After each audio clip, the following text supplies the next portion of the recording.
જો હેજ એટલે હેત, અંતરનો ઉમળકો, પછી એમાંથી ભેજ, ભેજ એટલે ભીનાશ. આટલા અર્થો હેજ શબ્દના થાય છે, પણ એકંદરે તે વસ્તુ છે. પાછો મુદ્દો કહી દીધો, એકંદરે એ જ વસ્તુ છે. એ કે જેની અંદરથી આખું જગત બને છે એ જળ, મૂળ જળ કયું છે, જેનું જીવન છે જેમાં, અને એ જળની અંદરથી આપણે બધા જ બન્યા છીએ. એટલે પેલો જે માર્ગ હતો એ નાદ માર્ગ હતો, પણ જયારે બુંદ માર્ગ થયો ત્યારે જળની અંદરથી આપણે જીવન લેવા મળ્યા બધા જ.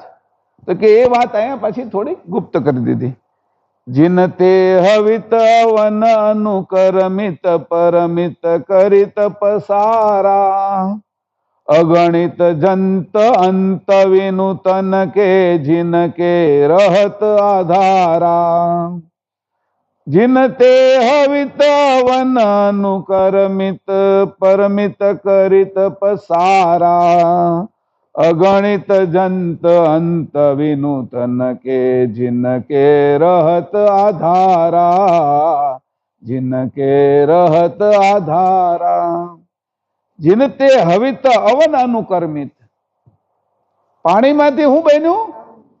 અવની. અવની એટલે પૃથ્વી, પૃથ્વી એટલે 84 લાખ યોની.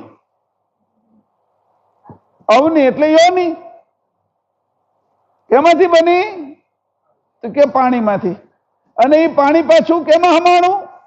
પાણી ભૂમિમાં, અવનીમાં. અને એનાથી હું ઉત્પન્ન થયું? અગણિત શરીરો. હું એ પાછું હવે ત્યાં પ્રેમદાસ ને કહે છે કે આ બધી ગુપ્ત વાતો તમે પ્રગટ કેમ કરી? એની પાછી કીધું, આ બધી ગુપ્ત વાતો તમે પ્રગટ કેમ કરી? હું કદાચ તમને કહેવા માંગુ પણ તમને કદાચ કહી પણ ન શકું. આ જે સમજ છે એ ટાઈપની છે કે આકાશ તત્વ છે એ યોની અને લિંગની અંદર આકાશ તત્વ હોય છે, ખાલી જગ્યા. એનું જે ઘર્ષણ થાય છે પછી આકાશ તત્વનું, એ વાયુ ઘસાય છે.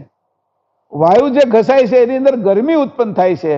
એના કારણે વીર્ય નામનું જળ એને ઠારવા માટે આવે છે. અને એ વીર્ય જ્યારે યોનિની અંદર જામી જાય છે ત્યારે ભૂમિ તત્વના બધા શરીરો ઉત્પન્ન થાય છે. એટલે કીધું કે આ શરીરો કેમ ઉત્પન્ન થયા, આ બધી ઘટના કેમ ઘટી, એ પ્રેમદાસને આ બધાને પરમગુરુ ઠેઠથી સમજાવે છે. એનો કયો કયો ખોરાક હતો કે ત્યાં કયો ખોરાક લઈને આ શરીર સુધી પહોંચ્યા, ત્યાં સુધીની વાત કરી. આ તમને બતાવું છું.